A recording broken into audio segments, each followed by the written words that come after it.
세상 위하여 주시었으니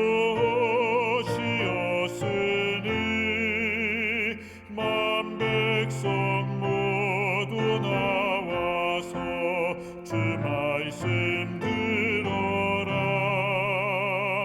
죄 가운데 빠져 죽어야 하는가. 구원의 음성 못 듣고 죽어야 하는가. 전하고 기도해 매일 증인 되리라. 세상 모든 사람 다 듣고 그 사랑 알도록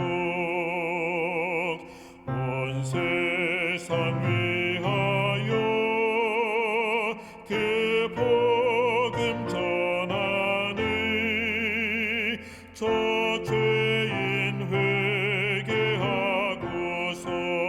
주 예수 믿어라. 죄인을 위하여 주 돌아가신 것 나 증거하지 않으면 그 사람 모르리. 전하고 기도해 매일 증인 되리라.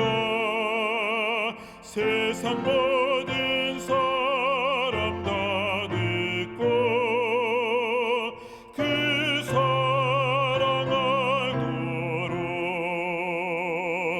온 세상 위하여 주 은혜 임하니 주 예수 이름 힘입어 이 복음 전하라. 나 먼 곳에 가서 전하지 못하나. 나 있는 바로 그곳에 이 복음 전하리. 전하고 기도해 매일 증인 되리라.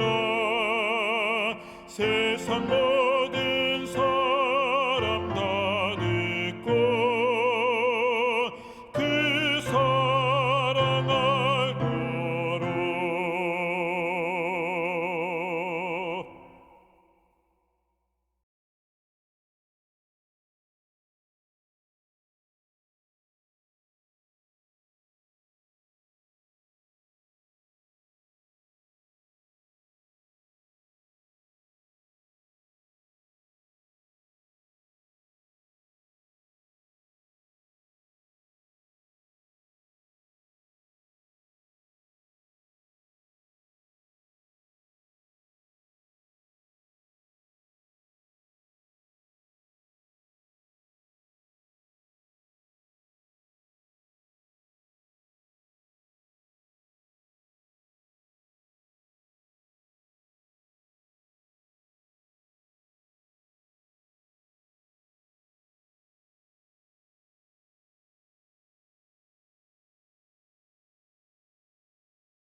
한 주간 특별한 은혜의 기간인 연말기도주일 기간을 허락하신 하나님께 진심으로 감사를 드립니다.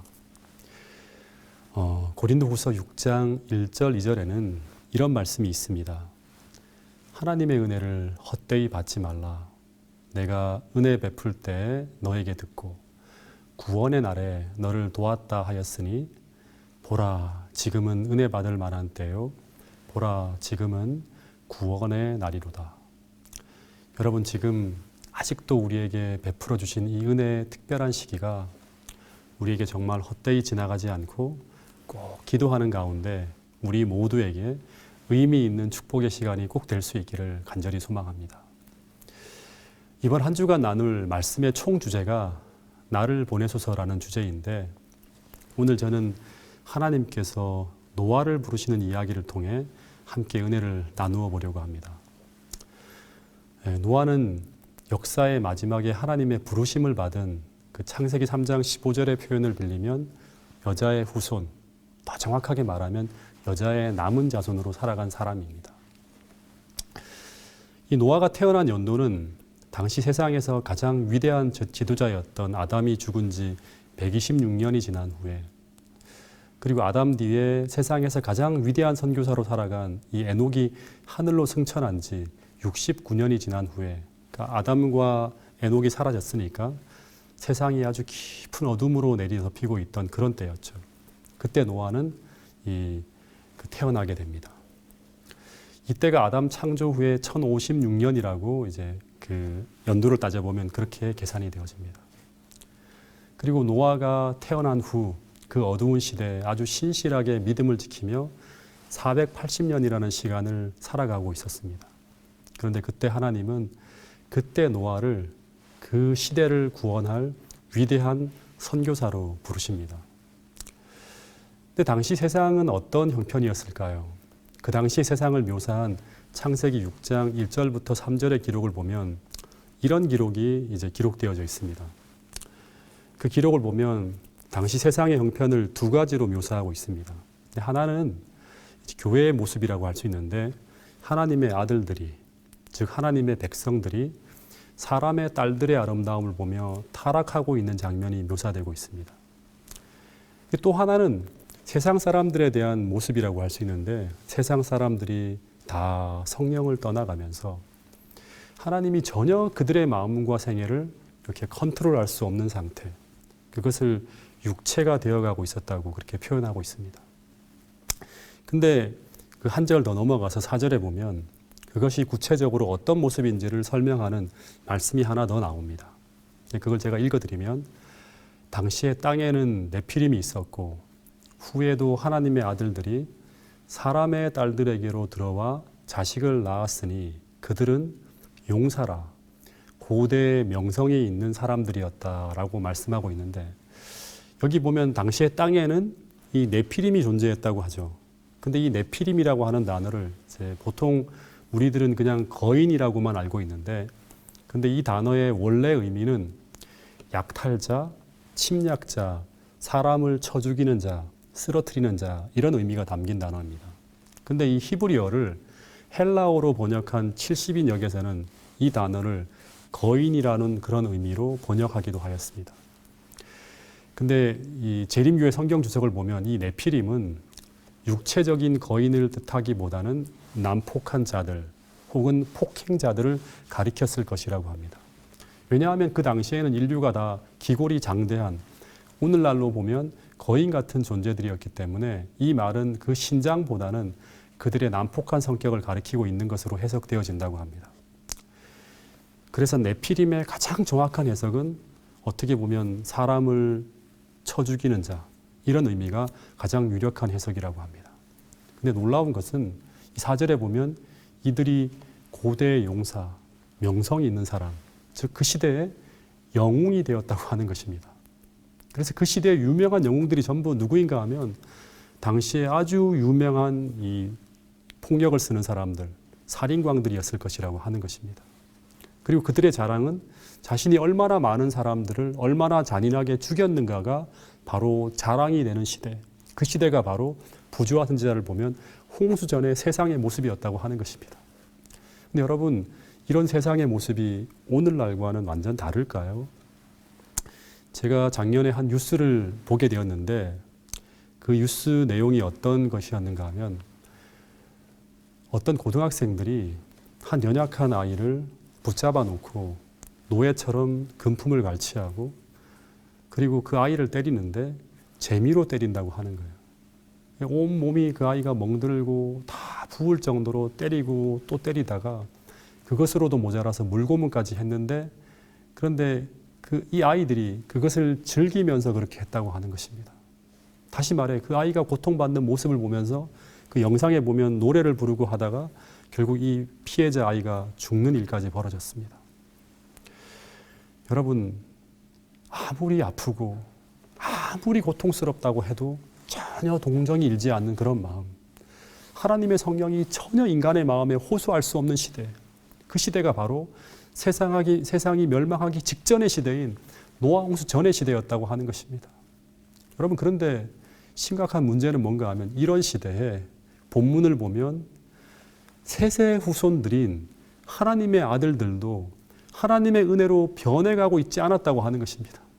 다시 말해 세상 사람들과 똑같이 네피림으로 변해가고 있었다고 하는 것입니다. 그 표현이 바로 하나님의 아들들이 사람의 딸들에게로 들어가서 그 네피림이 만들어지고 있는 그런 이야기가 성경의 본문에 표현되어지고 있는 것을 볼 수 있습니다.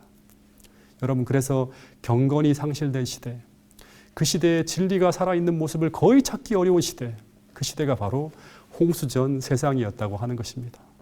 여러분, 그런데 주님은 이 노아의 때와 인자의 때가 거의 같을 것이라고 말씀하고 계시는 것입니다. 부조와 선지자에 나와 있는 말씀을 하나 읽어드리겠습니다. 범죄와 비참하고 불행한 일이 신속하게 증가하였다. 범죄와 비참하고 불행한 일이 신속하게 증가하였다. 결혼관계나 재산의 소유권도 존중되지 않았다. 이웃의 아내나 소유물이 탐이 났을 때 누구든지 폭력으로 빼앗았으며 사람들은 그들의 난폭한 행위를 의시되며 자랑했다고 하는 거예요. 그들의 난폭한 행위를 의시되며 자랑했다. 세계는 그 초기에 있었으나 죄악은 매우 깊고 널리 퍼져서 하나님께서 더 이상 그것을 참으실 수가 없으셨다. 부조와 선지자 92페이지에 있는 말씀입니다. 다시 말해 사회가 점점 더 악해져 가면서 점점 더 많은 네피림이 등장하고 있었고 세상은 더욱 잔인해져 가고 있었고 오늘날 사이코패스가 점점 더 늘어나는 것처럼 이 살인광들이 점점 늘어나고 있었다고 하는 것입니다. 여러분, 그래서 창세기 6장 11절에 보면 그 시대가 폭력으로 가득 찬 시대, 강포와 패괴가 가득한 시대, 어떤 번역에는 무법천지의 시대였다고 하는 것입니다. 여러분, 그런데 이런 세상의 장면을 하나님께서는 하늘에서 쭉 다 보시고 있었다고 하는 것입니다. 그런데 그때 그런 세상을 바라보시는 그 하나님의 마음이 어떠했을까? 모세가 창세기 6장 5절부터 7절에는 그분의 마음이 이러했다고 성경에 기록해 놓았습니다. 여호와께서 사람의 죄악이 세상에 가득함과 그 마음으로 생각하는 모든 계획이 항상 악할 뿐임을 보시고 땅 위에 사람 지으셨음을 한탄하사 그 마음에 근심하셨다고 합니다. 그리고 그 세상을 다시금 리셋하기 위해 세상을 물로 심판할 계획을 세우고 계셨다고 합니다. 그리고 하나님은 그때 또 한편 노아를 부르셨다고 하는 것입니다. 하나님께서 세상을 구원하기 위해서 노아를 부르셨다고 합니다. 그러면서 성경은 노아에 대해 이렇게 기록해 놓았습니다. 창세기 6장 8절부터 9절 말씀입니다. 그러나 노아는 여호와께 은혜를 입었더라. 이것이 노아의 족본이라. 노아는 의인이요 당대 완전한 자라. 그는 하나님과 동행하였으며. 여러분, 이 내용은 짧은 기록이지만 노아는 당시 모든 사람들이 살아가는 모습과 정반대로 행하고 있는 한 사람으로 노아를 기술하고 있다고 하는 것입니다. 여러분, 세상은 온갖 음란과 쾌락에 파묻혀 하루 종일 악한 생각을 하며 악하게 살아가고 있는데, 근데 노아는 그 시대를 거슬려서 전혀 다른 사람, 의로운 사람으로 심지어 당대 완전한 자로 살아가고 있었다고 하는 것입니다. 다시 말해 세상 사람들은 그 마음으로 생각하는 모든 계획이 항상 악했지만 반대로 노아는 온종일 하나님의 은혜로 가득 찬 사람, 즉 하나님에 대한 거룩한 생각으로 가득 차고 있었다고 하는 것입니다. 그런데 하나님은 그런 노아를 부르셨고, 그리고 노아는 그 하나님의 부르시는 그 부르심에 응답하며 하나님과 함께 동행하는 삶을 살아갔다고 성경은 이야기하고 있습니다. 여러분, 노아는 어쩌면 요한계시록 12장 17절에 나오는 역사의 마지막에 용과 더불어 싸워야 하는 그 마지막 전쟁을 위해 하나님의 부르심을 받은 자입니다. 다시 말해 용이 분노하며 돌아가서 여자의 남은 자손, 곧 하나님의 계명을 지키며 예수의 증거를 가진 자들로 더불어 싸우려고 그 바다 모래 위에 섰을 때, 즉 그 바다 모래 같은 어마어마한 세상과 더불어 전쟁을 벌이는 그 여자의 남은 자손을 상징적으로 보여주고 있는 사람이 바로 노아라고 하는 것입니다. 여러분, 그런데 그 여자의 남은 자손인 이 노아가 이제 용과 더불어 싸우면서 해야 할 일이 무엇인가? 그는 세상을 구원할 방주를 짓는 것입니다.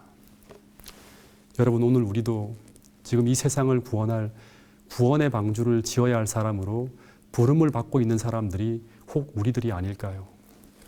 여러분, 그 방주를 지으면서 그 노아의 망치 소리에 당시 세상 사람들은 종말이 오고 있다는 소리를 듣고 있었던 것처럼 오늘 이 세상 사람들이 우리가 전하는 이 기별을 통해서 세상에 종말이 오고 있다는 것을 깨닫게 해야 하고, 그리고 우리가 짓고 있는 이 방주를 보면서, 다시 말해서 이 마지막 시대의 진리를 통해 지어지는 교회를 보면서, 우리 가정을 보면서, 나의 개인의 삶을 보면서 세상 사람들이 그리스도 안에서의 피난처를 발견하게 해야 하는 것이 아닐까요?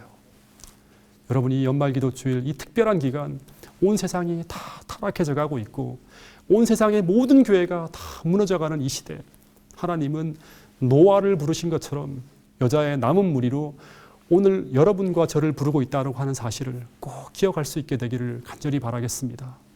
그리고 하나님은 오늘 우리에게도 세상을 구원할 그 구원의 방주를 짓는 일에 여러분과 저가 동참할 것을 요청하고 있다고 하는 사실을 우리 모두가 꼭 깨닫게 되는 특별한 기간이 될 수 있기를 간절히 바라겠습니다. 여러분, 그런데 무엇이 노아로 하여금 그렇게 악한 시대에 하나님의 그 부르심에 응답하게 만들었을까 하는 것입니다. 다시 말해 무엇이 그로 하여금 평생을, 그 120년이라고 하는 그 긴 기간을 하나님과 동역해서 방주를 짓게 만들었을까요? 그 이유를 8절에 보면 노아가 하나님의 은혜를 받았기 때문이라고 이야기하고 있습니다. 다시 말해서 이 하나님이 부어주신 그 은혜가 그를 당대의 완전한 자로, 그리고 의인으로, 그리고 그 부르심에 응답하여 하나님과 동행하며 방주를 짓게 만들었다고 하는 것입니다. 그러니까 여기서 말하는 이 하나님의 은혜가 굉장히 중요하겠죠. 이 하나님의 은혜는 무엇을 말하는 것일까요? 제가 창세기 6장 3절부터 이렇게 쭉 읽어보면 계속 7절까지에서 계속 반복되는 게 뭔가 하면 하나님께서 가라사대 하면서 하나님의 말씀이 나오는데, 근데 여러분, 이것은 하나님께서 누구에게 말씀하시고 있는 것일까요? 이것은 그 시대에 하나님과 교통하는 선지자였던 노아에게 말씀하시는 것입니다. 물론 이 창세기는 모세가 적었지만 이 하나님께서 내가 이제 창조한 사람들을 세상에서 멸망시킬 수밖에 없다는 것을 누구에게 알렸는가 하면 노아에게 알리는 것으로 나옵니다. 근데 하나님은 노아에게 이것만 알려주었을까요? 이 세상이 이렇게 멸망되어질 것이라는 예언만을 알려주었을까요?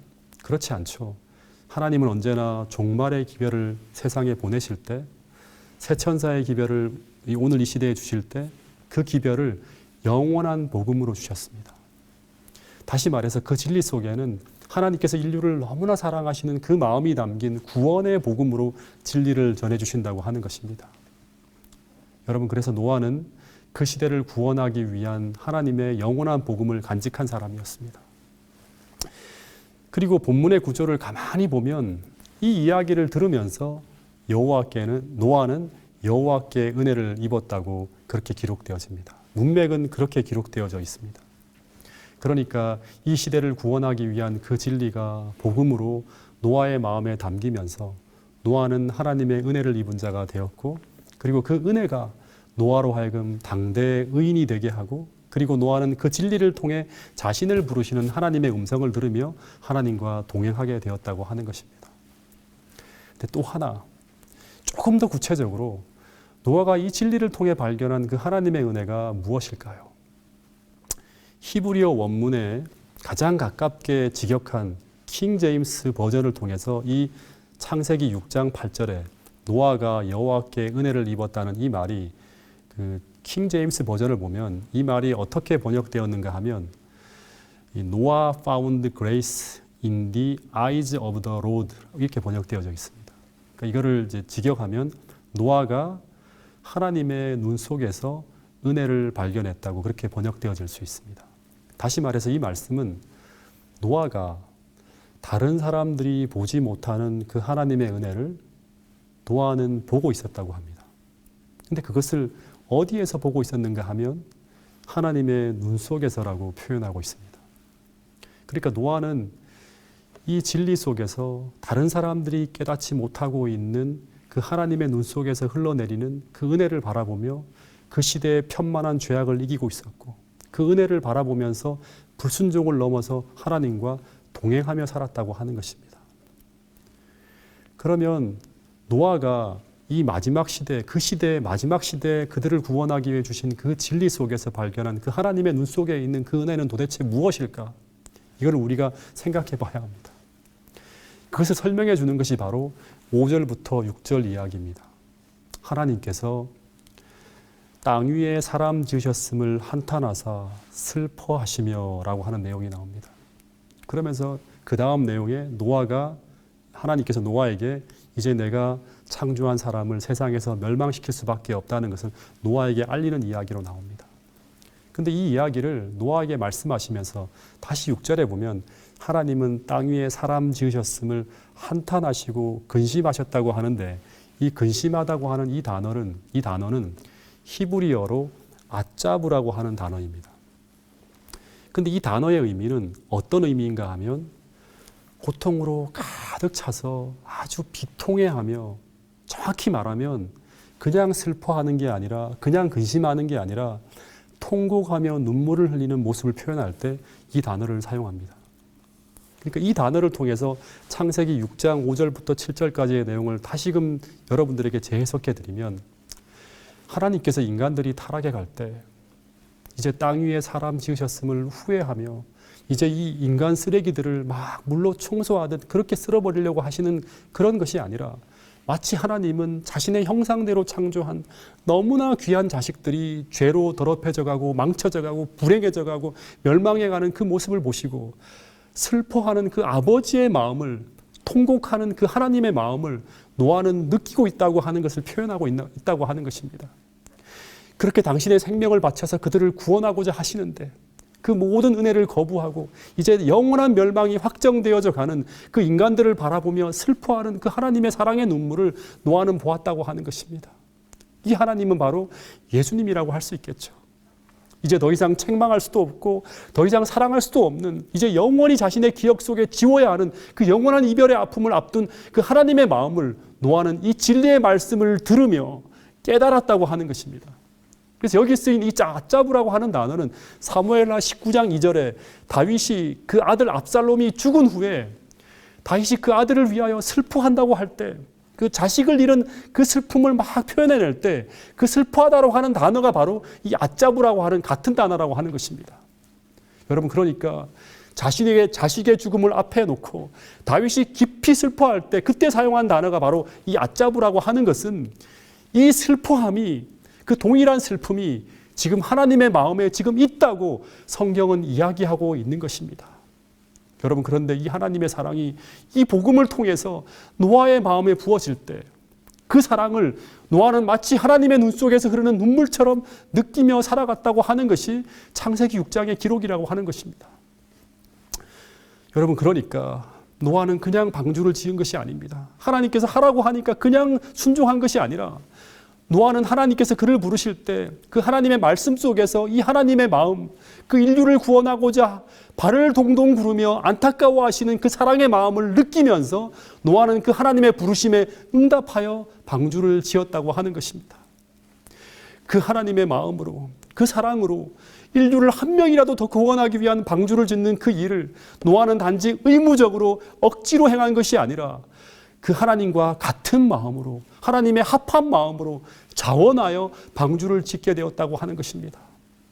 여러분, 그러면서 제가 생각하게 되는 것이 무엇인가 하면, 노아가 날마다 망치질을 할 때마다, 그리고 세상을 향해서 구원의 기별을 외칠 때마다, 그 방주로 들어오지 않는 그 사람들을 향해서 그가 외칠 때마다 여러분 얼마나 울었을까요? 아무리 불러도 돌아오지 않고 끝까지 멸망의 길을 걸어가는 그 사람들을 바라보며 노아는 마치 예수님께서 그 감람산에서 암탉이 마치 자기 새끼를 모음같이 막 품으려고 하지만 돌아오지 않는 그 예루살렘 그 도성을 향해서 울며 통곡하는 그 심정으로 노아도 방주를 짓지 않았을까 하는 생각이 듭니다.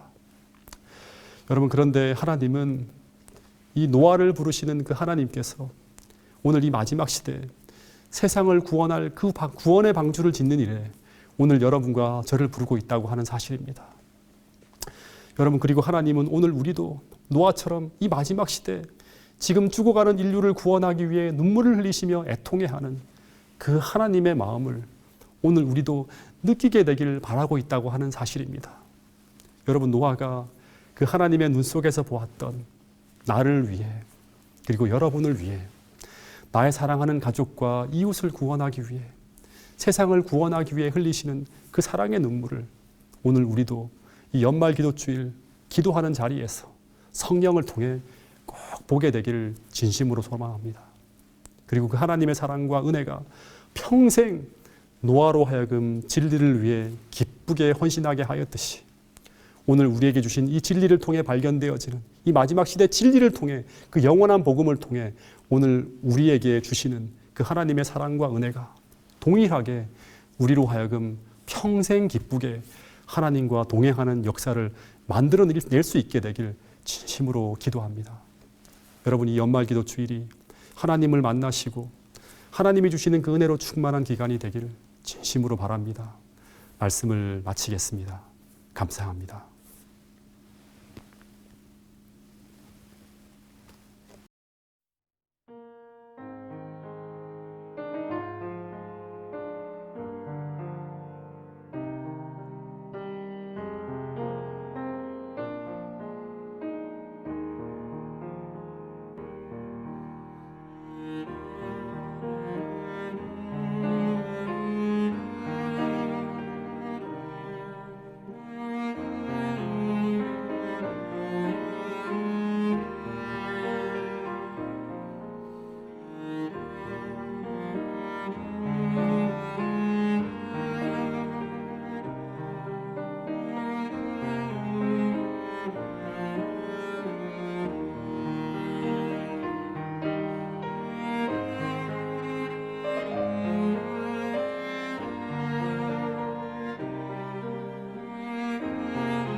주